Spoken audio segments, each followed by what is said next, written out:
Assalamualaikum warahmatullahi wabarakatuh. Selamat pagi guys. Ketemu lagi nih di video bagian kedua berkaitan dengan topik menulis laporan penelitian kualitatif.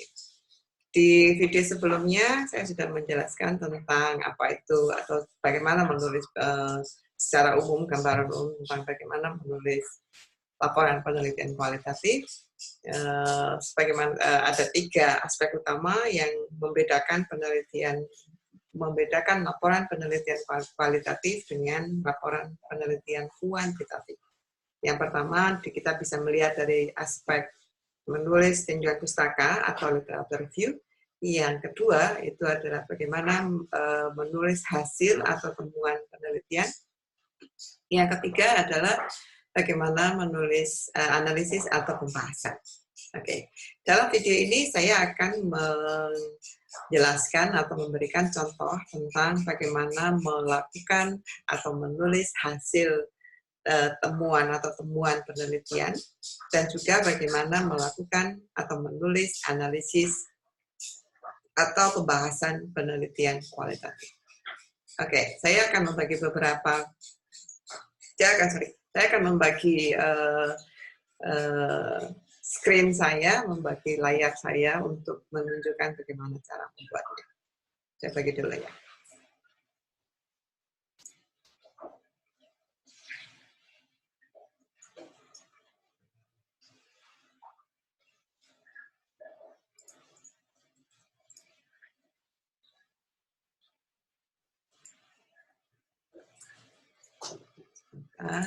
Oke. Sorry, dari sini dulu. Oke, seperti kalian bisa lihat di video yang lalu, saya sudah membahas tentang bagaimana melakukan tinjauan pustaka, bagaimana menulis tinjauan pustaka. Kita akan membahas di 2 topik ini dalam video ini. Saya minimize dulu supaya lebih enak. Oke, di di bagian kiri layarnya saya sudah menyiapkan landasan teoritis mengenai faktor pendorong dan penghambat pengembangan TIK dan media sosial di Indonesia. Sebelum saya mulai, saya perlu disclaimer dulu bahwa saya akan menggunakan hasil penelitian saya tahun 2018 tentang bagaimana teknologi informasi dan komunikasi dan media sosial itu dapat mendorong atau mendukung inovasi di usaha kecil menengah. Dalam pembahasan di penelitian itu, salah satu aspek yang sangat penting adalah bagaimana atau apa yang dimaksud dengan faktor pendorong dan faktor penghambat. Jadi ini landasan teoritisnya saya sudah meringkasnya menjadi 2 halaman. Ini yang akan kita gunakan dalam melakukan atau menulis hasil dan temuan. Kemudian data yang saya gunakan untuk menulis menulis hasil atau temuan penelitian ini adalah hasil coding yang sudah saya sampaikan sudah saya contohkan dalam video yang sebelumnya, gitu ya. Kalian pasti ingat, ini adalah contohnya. Coding ini saya dapatkan dari hasil wawancara saya dengan beberapa orang pelaku usaha kecil menengah di Indonesia tahun 2017 itu. Ada banyak sekali pertanyaan yang saya ajukan, tapi salah satu bagian dari pertanyaan itu terkait dengan kira-kira bagaimana menggunakan sosial media di UKM Anda. Diskusinya panjang, nanti saya sudah ada di videonya, nanti silakan bisa dicek lagi untuk melihat dan mengingat. Oke, saya mulai dari sini, dari tabel personal coding. Kita lihat di sini ada di bagian kiri, di kolom yang bagian kiri, ini adalah hasil wawancara saya dengan salah satu pelaku UKM, pemilik butik batik di Jogja, gitu ya. Nah, dari setiap wawancara ini saya sudah melakukan atau membuat kode di sini. Kemudian saya sudah mengelompokkan yang menjadi tema di kolomnya sebelah kanannya lagi. Demikian seterusnya sampai ke semua selesai. Sehingga saya untuk wawancara ini saya memiliki ada 7 kode dan 7 tema dari satu bagian wawancara ini saja. Kemudian setelah saya membuat personal coding ini, yang saya lakukan adalah mengelompokkan menjadi kategori. Di tahap kedua, yaitu di axial coding dan selective coding, saya mengelompokkan 7 tema tadi menjadi beberapa kategori, yang akhirnya kemudian menjadi konsep di kolom sebelah kanan ini. Kategori, konsep. Nah, tabelnya sudah saya siapkan, ada di sini. Tema, ini ada 4 kolom di sini. Kolom pertama itu adalah informan atau orang yang kita wawancarai. Informan 1 namanya Susilo, diwawancarai oleh saya, ASD misalnya. Kemudian kolom kedua itu adalah tema yang kita kumpulkan tadi dari kode-kode yang sudah kita dapatkan dari wawancara. Kemudian kolom ketiga itu adalah kategori yang kita dapatkan dari tema-tema itu, kita mengkategorikan menjadi beberapa materi. Kemudian terakhir adalah konsepnya. Kolom terakhir itu adalah yang kita sebut sebagai konsep. Nah, dengan menggunakan sumber atau menggunakan data yang kita dapatkan dari coding, ini, kita hari ini akan mencoba menulisnya. Bagaimana sih kita akan menulis itu? Oke, saya sudah menyiapkan satu dokumen kosong di sini. Maaf, agak lama. Oke, saya sudah menyiapkan. Mari kita mulai dengan kita buat atau kita kelompokkan dulu konsep-konsep yang sudah kita dapatkan dari coding. Kita tahu bahwa ada faktor pendorong. Oke, kemudian ada yang kedua. Kemudian ada yang kedua adalah faktor penghambat.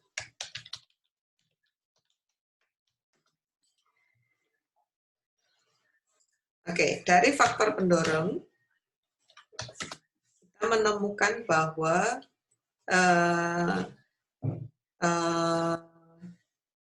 metode pemasaran sebelum era media sosial sebagai faktor pendorongnya. Kemudian ada yang kita sebut sebagai keuntungan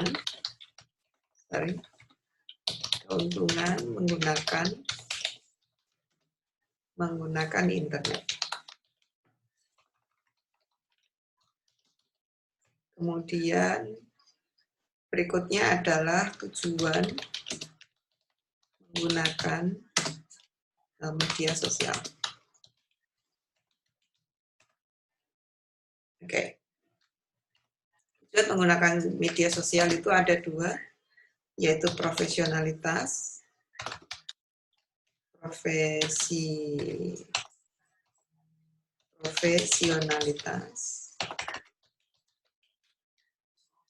kemudian ada variasi penggunaan.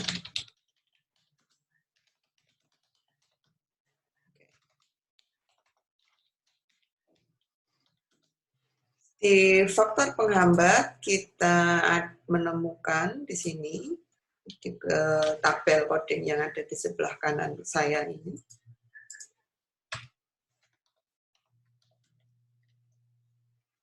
Kemudian ada sistem pre-order. Kemudian ada tantangan internal.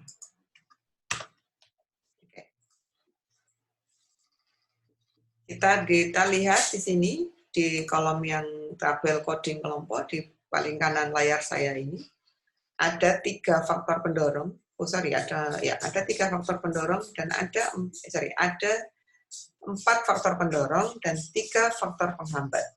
Kita semuanya sudah masukkan. Lalu, kita sudah punya, kita kembali ke dokumen yang ada di bagian tengah ini, di sini. Nah, dari sini kita mengetahui bahwa faktor-faktor yang mendorong pengembangan TIK dan sosial media. TIK itu teknologi, informasi, dan komunikasi ya. Media sosial oleh UKM di Indonesia.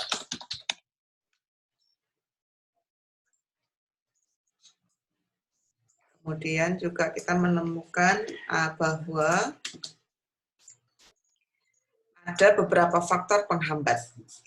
Lalu pertanyaannya adalah bagaimana caranya kita mengubah poin-poin yang kita temukan dalam penelitian ini menjadi sebuah narasi yang menarik untuk kita tulis di laporan. Salah satunya yang bisa saya contohkan, misalnya demikian. Kita lihat bahwa ada faktor pendorong pengembangan itu adalah metode pemasaran sebelum era ini menggunakan dan seterusnya. Kita cek, pertama yang kita lakukan adalah kita cek dulu, apakah di landasan teoritis yang sudah saya siapkan, misalnya di sini di layar paling kiri ini, di landasan teoritis ini ada penjelasan atau ada informasi atau ada teori atau ada konsep atau apapun yang membahas atau menjelaskan atau menganalisis tentang faktor pendorong pengembangan TIK dan media sosial. Mari kita cek di dokumen yang sudah saya siapkan di layar yang paling kiri. Oke, kita melihat bahwa misalnya di paragraf, mari kita baca bareng-bareng. Saya akan beri waktu Anda untuk membaca. Semoga cukup jelas.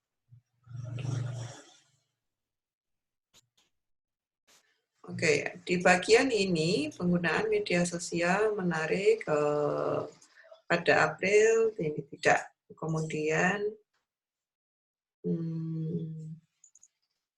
kita lihat di paragraf kedua, pada kalimat ini pesatnya pertumbuhan sektor e-commerce didukung oleh. Oke.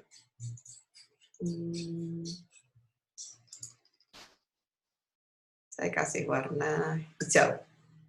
Sorry, nggak kelihatan. Oke.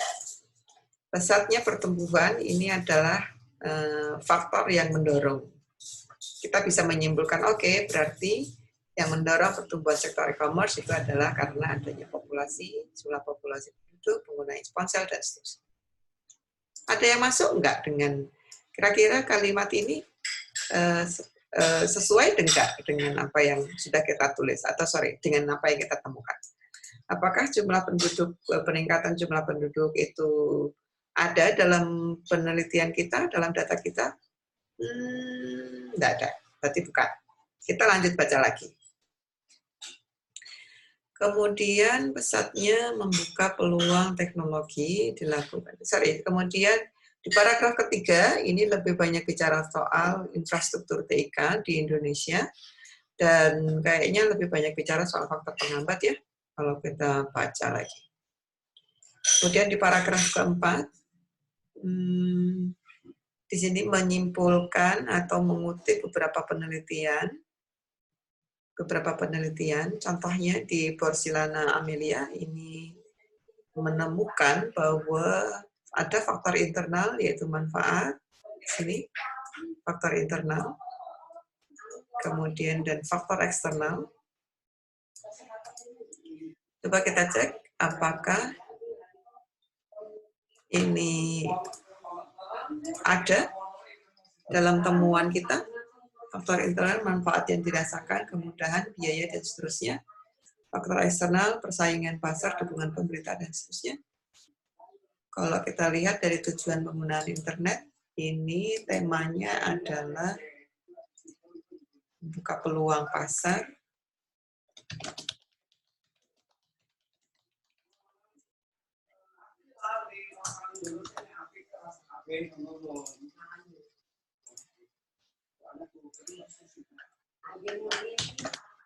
Kalau di sini coba kita lihat temanya adalah ini.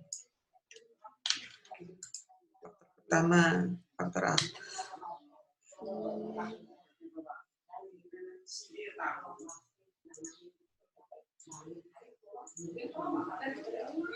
Oke, profesionalitas sudah. Ya, ini ya kita sudah ketemu ya. Mari kita cek lagi di landasan teoritis. Apakah kemudahan penggunaan itu ada kita temukan?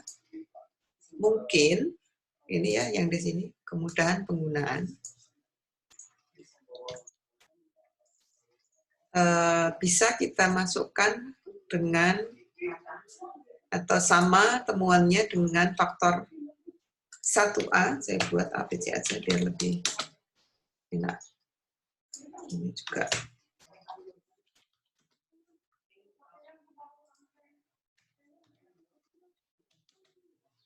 Oke. Faktor 1A ternyata ada. Ya, misalnya faktor 1A, faktor pendorong. Akan lihat di layar yang di tengah, dokumen yang di tengah. Faktor pendorong berupa kemudahan untuk menggunakan media sosial. Sorry, saya ulangi. Kemudahan untuk menggunakan media sosial adalah salah satu faktor pendorong dalam pengembangan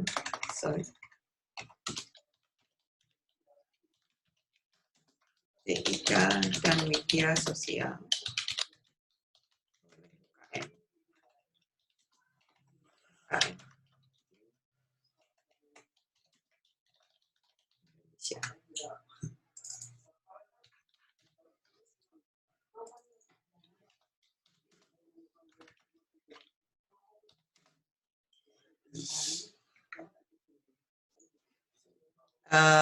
Kita menemukan kemudahan untuk menggunakan media sosial ini dalam penelitian yang dilakukan oleh Borsalina dan Amelia. Oke, kita copy paste namanya. Kita ingat di video sebelumnya tentang bagaimana menulis tinjauan pustaka dan sebagainya. Untuk yang dalam hal penulisan hasil atau temuan penelitian, silakan kalian mau menggunakan style yang mana. Apakah mau menggunakan pengarang berada di awal kalimat atau pengarang berada di akhir kalimat, itu terserah. Gitu ya.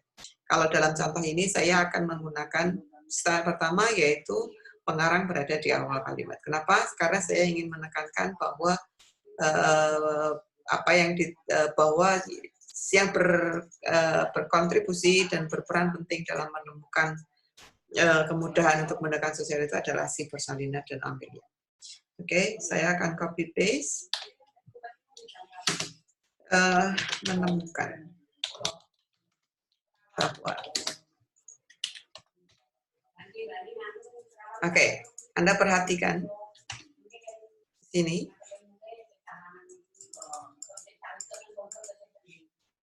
Ini kita sudah mulai ya, saya buat judulnya dulu. Menulis hasil atau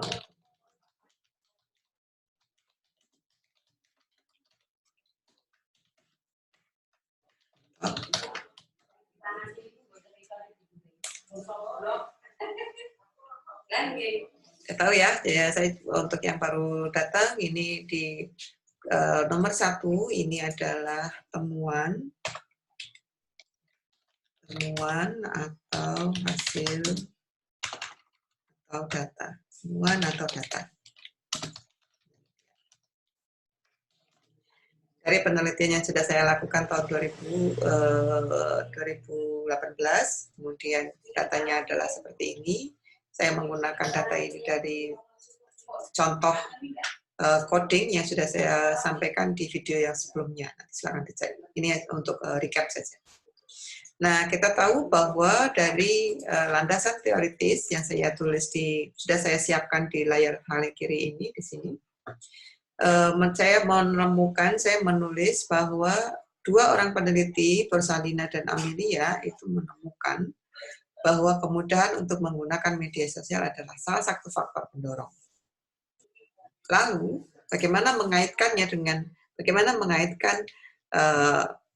literatur ini atau pustaka ini dengan penelitian kita? Salah satu caranya adalah dengan menggunakan kata sambung yang tepat. Contohnya seperti ini. Saya sudah menulis di sini, Borsalino dan seterusnya menemukan bahwa kemudahan untuk menggunakan media sosial adalah salah satu faktor pendorong dalam pengembangan TIK dan media sosial oleh UKM di Indonesia. Hal tersebut, ini adalah kata sambungnya, hal tersebut sejalan dengan apa yang ditemukan dalam penelitian ini. Salah satu kemudahan menggunakan media sosial ditunjukkan dengan kemudahan mengupload foto, memasang harga, dan mengupload foto dan memasang harga, karena kalau distribusi produk itu tidak dan memasang harga. Oke. Sebagaimana disampaikan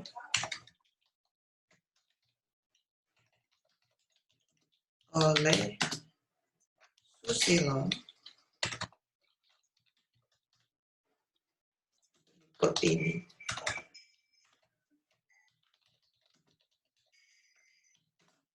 Disinilah, setelah kita ditulis seperti ini, adalah tempat kita meletakkan kutipan wawancara yang isinya atau menunjukkan, menjelaskan kalimat ini yang sudah kita sebutkan. Kita coba lihat di kutipan kita ada nggak yang ngomong soal itu. Mari kita lihat. Oke. Ini, ya kan? Oke. Yang kita lakukan lalu seperti apa? Kita copy paste saja. Kemudian kita paste di sini. Kita ganti dulu.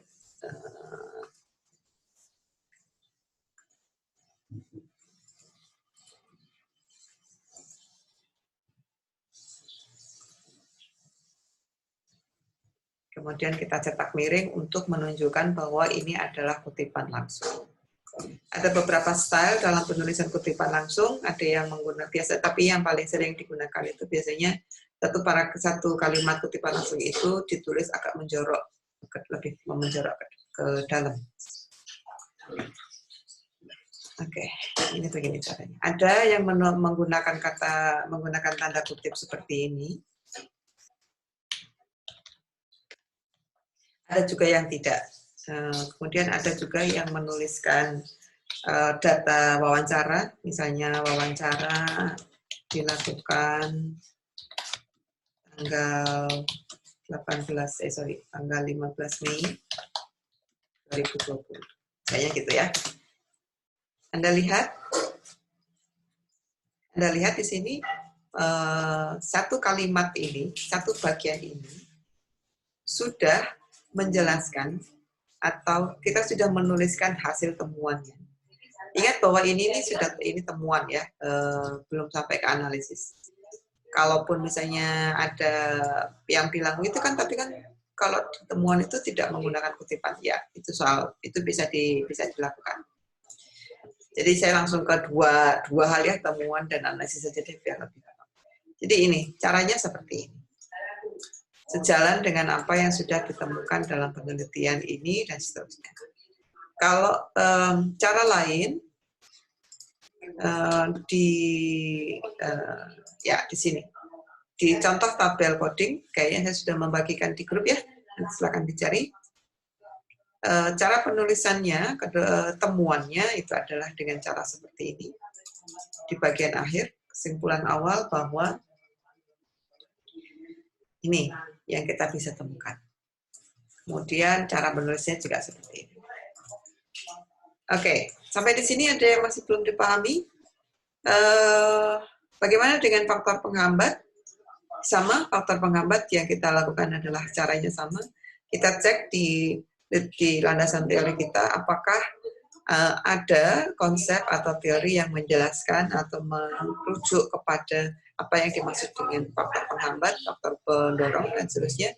Kemudian kita menggunakan. Nah, bagaimana kalau di sini pertanyaannya kemudian, Bu, bedanya lalu apa ke dalam perbedaan antara menulis temuan dan menulis analisis gitu ya? Buat saya menulis temuan itu kita semata-mata menjelaskan hasil temuan saja. Anda lihat meskipun di sini saya mengutip literatur atau mengutip pustaka, tapi saya saya hanya menggunakan Persalinan dan Amelia untuk mendukung temuan saya. Lalu ada juga ada gaya yang berikutnya adalah dalam menulis analisis.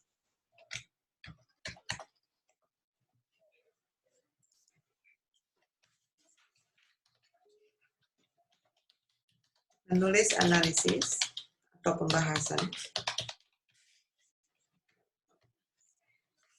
Yang dilakukan itu adalah dengan mengelompokkan, ya tadi sudah membuat kelompok dan seterusnya, kemudian menyampaikan di akhir kutipan seperti ini, di akhir kutipan langsung seperti ini. Peneliti memberikan atau menyampaikan pendapatnya, menyampaikan analisisnya atas kutipan atau atas kalimat yang sudah dia sebutkan tadi. Saya akan copy paste paragraf ini, kemudian kita lihat bedanya dengan yang di awal, gitu ya. Saya akan copy paste dulu, kemudian saya akan mencoba untuk menganalisisnya. Oke.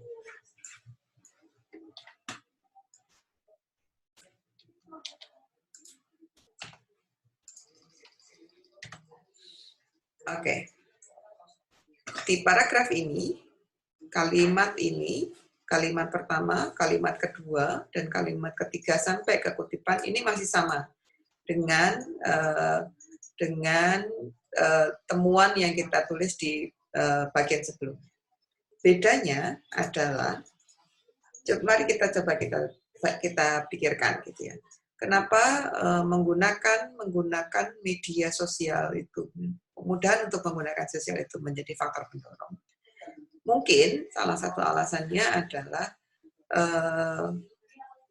yaitu tadi, karena media sosial, kemudahan dia menggunakan media sosial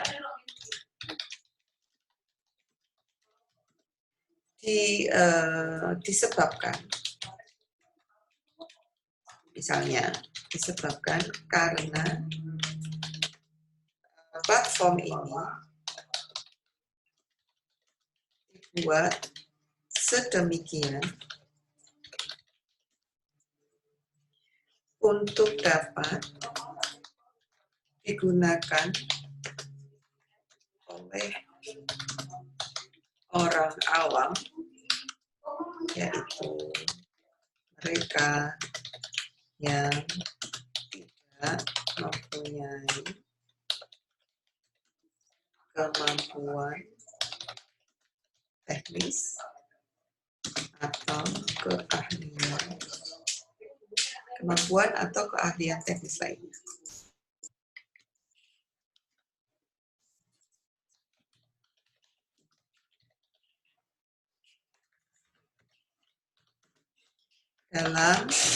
Lihat, ini saya sudah mulai masuk ke analisisnya. Dalam kasus Butik Susilo, BlackBerry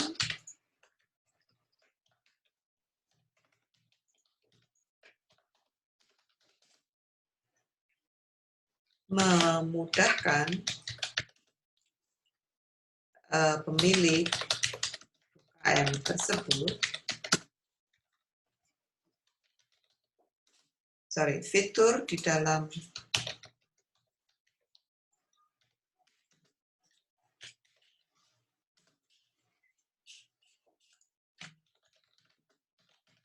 untuk mengupload foto dan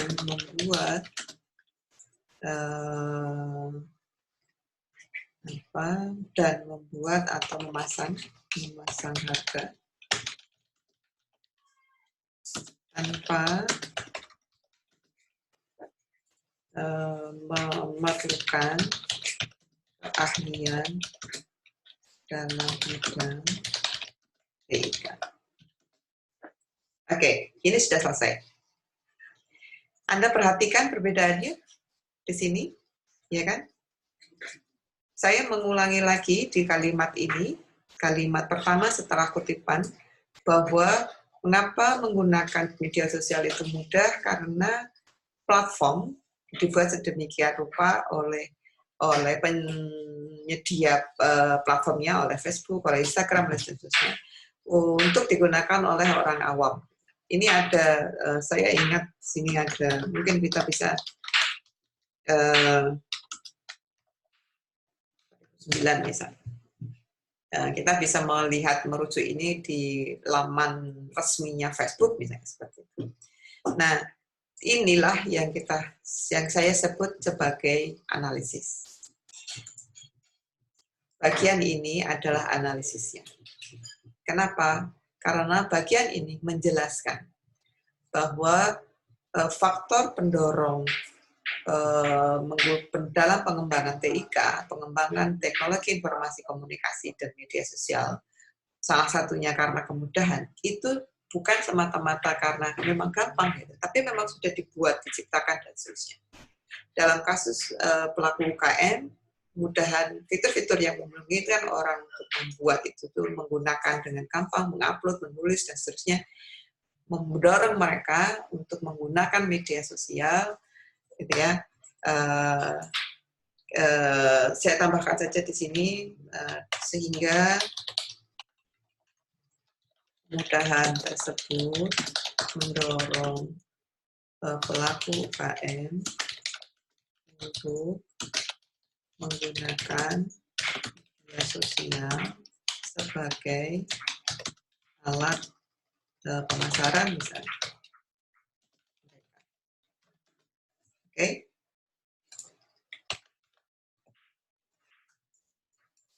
Sorry. Oke, kita lihat di sini. 2 kalimat terakhir ini, kalau Anda perhatikan, ini beranjak atau berasal berdasar pada data yang kita punya, temuan yang sudah kita kumpulkan, bahwa ada Putih Susilo misalnya menggunakan fitur-fitur BlackBerry untuk mengupload, kita sudah dukung, pernyataan ini didukung oleh kutipan langsung, sudah kita tampilkan. Lalu analisisnya adalah ini. Kemudahan tersebut mendorong pelaku UKM untuk menggunakan media sosial dan seterusnya. Artinya, di dalam paragraf ini, kalau Anda perhatikan, ada di paragraf ini diawali dengan pernyataan bahwa kemudahan menggunakan media sosial adalah faktor pendorong. Lalu ditutup oleh kesimpulan kita berdasarkan data, berdasarkan temuan yang kita hasilkan dalam penelitian. Oke, sampai di sini. Kalau masih ada yang mungkin perlu ada yang kita diskusikan, silakan tinggalkan komentar. Kita bisa diskusi di sana, atau juga silakan menyampaikan pertanyaan di grup WhatsApp yang sudah kita buat. Sampai sini dulu. Terima kasih atas perhatiannya. Lebih dan kurang mohon maaf. Assalamualaikum warahmatullahi wabarakatuh. Bye-bye.